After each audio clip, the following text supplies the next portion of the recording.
अस्सलाम वालेकुम। मेरा नाम मोहम्मद शुएब है और आप देख रहे हैं शेबी बिटकॉइन यूट्यूब चैनल। आज के दिन मेरा टॉपिक बिटकॉइन का इथेरियम का एनालिसिस करना है। बिटकॉइन के लिक्विडेशन मैप को डिस्कस करेंगे और उसके अलावा किस तरह से आप एंट्री ले सकते हैं किसी भी प्रोजेक्ट में, उसको भी डिस्कस करेंगे। सबसे पहले यहाँ पर जो है 4 आवर के टाइम फ्रेम में मेरे पास BTC USD का चार्ट है और इस चार्ट में अगर देखें तो 4 आवर के टाइम फ्रेम में एक हायर हाई और हायर लो का पैटर्न बन रहा था और यहाँ पर ये ट्रेंड लाइन जो है इसे फॉलो कर रही थी। जहाँ पर भी ये ट्रेंड लाइन रीटेस्ट हो रही थी तो वहाँ से इसे वॉल्यूम मिल रहा था, लेकिन फाइनली यहाँ पर इसका ब्रेकडाउन हुआ और उसके बाद जो है एक बार रीटेस्ट हुआ, फिर मज़ीद नीचे जाकर अब BTC दोबारा से रिकवरी कर रहा है। तो यहाँ पर अगेन इसी ट्रेंड लाइन का रीटेस्ट 44,000 के एरिया पर इसे दोबारा से मिल सकता है और यहाँ पर जो पूरा एक लिस्ट हमारे पास टारगेट है वो 44,500 का है। वहाँ से प्राइस जो है वो करेक्शन ले सकती है, ठीक है। और उसके अलावा RSI के हिसाब से अगर आप 4 आवर के टाइम फ्रेम में ट्रेड करना चाहते हैं, डेली के टाइम फ्रेम में क्योंकि काफ़ी ज़्यादा दिन लग जाते हैं RSI को ओवर सोल्ड या ओवर बॉट होने में, तो 4 आवर के टाइम फ्रेम में ज़रा जल्दी हो जाती है ये चीज़। तो यहाँ पर जब भी आप देखें, यहाँ देखें इस एरिया से जब BTC ने अपसाइड पर ब्रेकआउट लिया और 44,500 फॉर द फर्स्ट टाइम इसने टारगेट अचीव किया, तो यहाँ पर RSI हमारे पास ओवर बॉट की कंडीशन में थी।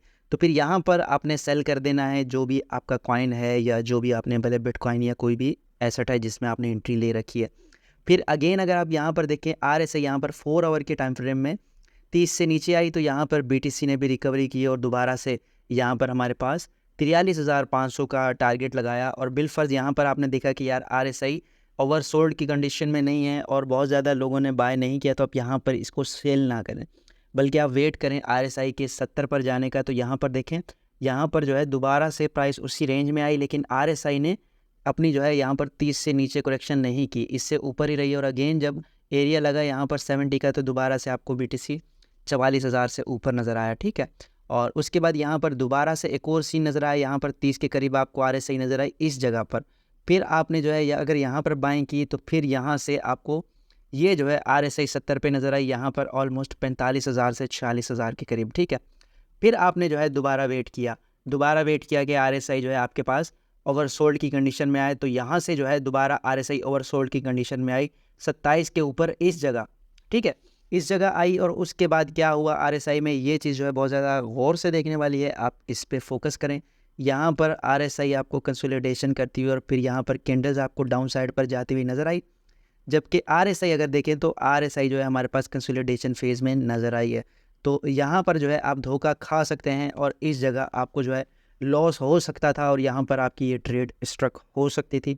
तो इसमें आपने ये एक चीज़ समझी कि अगर RSI जो है 3 से 4 बार दुरुस्त साबित हो सकती है, तो एक बार वो गलत भी साबित हो सकती है। तो इस एक नुकसान को बचाने के लिए आपने स्टॉप लॉस भी लगाना होता है और उसके बाद दोबारा से आपने, जैसे यहाँ पर जो है एक बार आपकी ट्रेड गलत साबित हो गई, यहाँ से जो है आपने डाउन साइड पर जो है जाने के बाद आपका स्टॉप लॉस हिट हो गया, आप ट्रेड से बाहर आ गए, ठीक है। फिर यहाँ पर RSI अगेन यहाँ ट्रेड होना शुरू हुई, इस जगह ट्रेड हुई, इस जगह ट्रेड हुई। फिर जब बिलो 30 गई RSI, आपने अगेन यहाँ पर बाय कर लिया, यहाँ पर अगेन बाय किया। फिर यहाँ पर RSI दोबारा से ऊपर चली गई और यहाँ पर आपने इस जगह पर दोबारा से सेल कर दिया, जो कि 44,000 का एरिया था।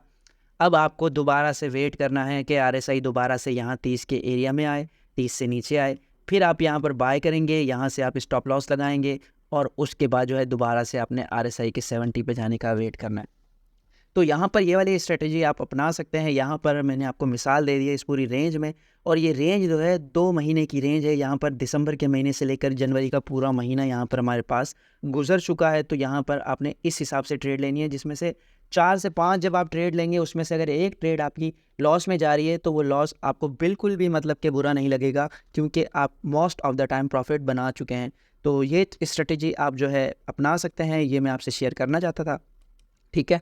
और उसके अलावा जो है अगर बात करें यहाँ पर इथीरियम की, तो इथीरियम जो है पहले भी मैंने कुछ लेवल इसमें डिस्कस किए थे। मैंने कहा था यहाँ से जो है इथीरियम डाउन साइड पर आ सकता है। जब यहाँ पर आया तो इथीरियम के ETF की काफ़ी हाइप बनी हुई थी, इस वजह से ये अचानक ऊपर गया और लोग जो है बहुत ज़्यादा बुलिश हो रहे थे कि अब यहाँ पर अब इथीरियम का ETF आने वाला है तो ये बहुत ज़्यादा ऊपर जाएगा। लेकिन मैंने ये बताया था कि यहाँ पर एक तो ये चीज़ जो है काफ़ी डेंजरस है कि यहाँ पर ये लोअर हाइज बना रहा है, और उसके अलावा अगर जो इसकी डाउन साइड की जो सपोर्ट है वो $2100 तक है, $2100 तक इसको आना चाहिए, उसके बाद ये दोबारा रिकवरी करेगा। तो सेम यही सिचुएशन इसमें भी है और RSI को अब इसमें भी ट्रेड कर सकते हैं।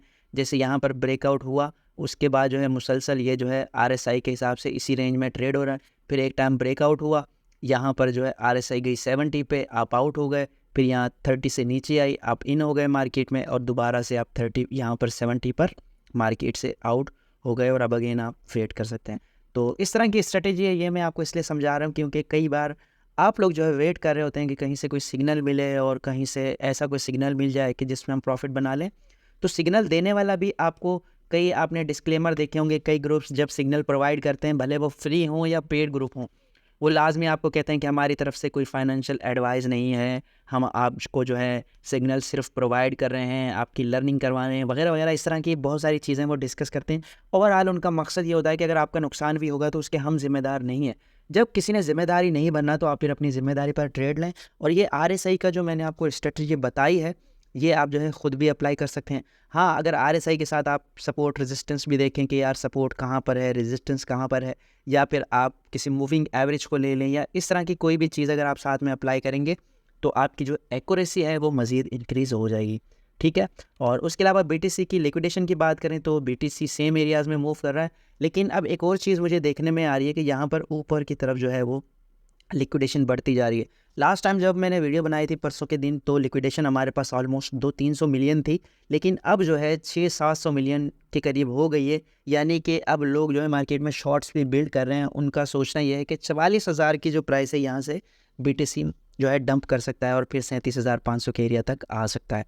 और उसके अलावा अगर यहाँ पर देखें इस एरिया को, तो यहाँ पर भी वही सेम सिचुएशन हमारे पास नज़र आ रही है। यहाँ पर $4 अरब जो है डाउन साइड पर है, और ऑलमोस्ट अगर यहाँ देखें $2 अरब ऊपर की तरफ है। ये जो है ऑलमोस्ट $1 अरब था, अब 2 हो चुका है, यानी मार्केट में शॉर्ट्स भी बिल्ड हो रहे हैं। तो इनको लिक्विडेट करने के लिए मार्केट 44,500 तक पंप कर सकती है। तो इस चीज़ को आपने नज़र में रखना है।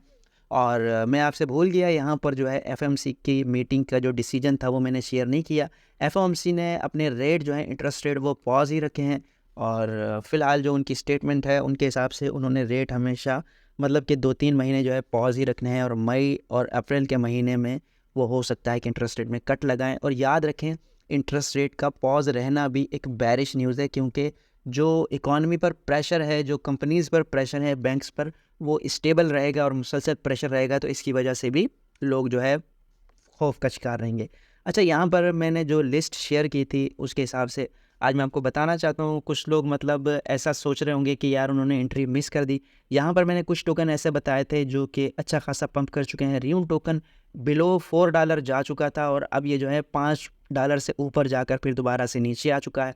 उसके अलावा काफ़ी टोकन हैं जो पॉजिटिव हमें नज़र आ रहे हैं, लेकिन अगर आपने अभी भी एंट्री लेनी है तो यहाँ पर जो है लेब्रा फाइनेंस जो है, मुझे लगता है कि इसमें पोटेंशियल है। हालांकि इसका जो मार्केट कैप है वो 18 मिलियन है, तो ये काफ़ी रिस्की कॉइन है, लेकिन लॉन्ग टर्म के लिए अगर आप इसमें इन्वेस्टमेंट करना चाहते हैं तो कर सकते हैं। उसके अलावा मैपल फाइनेंस एक रियल वर्ल्ड एसेट के हवाले से टोकन है, $50 मिलियन इसका मार्केट कैप है। ये भी बुलिश प्रोजेक्ट है, आप इसमें भी इन्वेस्टमेंट कर सकते हैं, क्योंकि अभी जो रिसेंटली बिटकॉइन ने रिकवरी की है उस रिकवरी में इन टोकन्स ने हिस्सा नहीं लिया, तो ये टोकन बाद में रिकवर होते हमें नज़र आ सकते हैं। साथ में Ondo finance, FET, MCB, LDO, और उसके अलावा नंबर ऑफ़ प्रोजेक्ट हैं जो प्रेशर में हैं। हाँ, जिन प्रोजेक्ट्स ने BTC के साथ पंप लिया है वो बिटकॉइन की करेक्शन के साथ वो भी नीचे जा सकते हैं। ये वाले टोकन जो हैं अगर बिटकॉइन नीचे जाता भी है तो इनमें आपको ज़्यादा करेक्शन देखने को नहीं मिलेगी।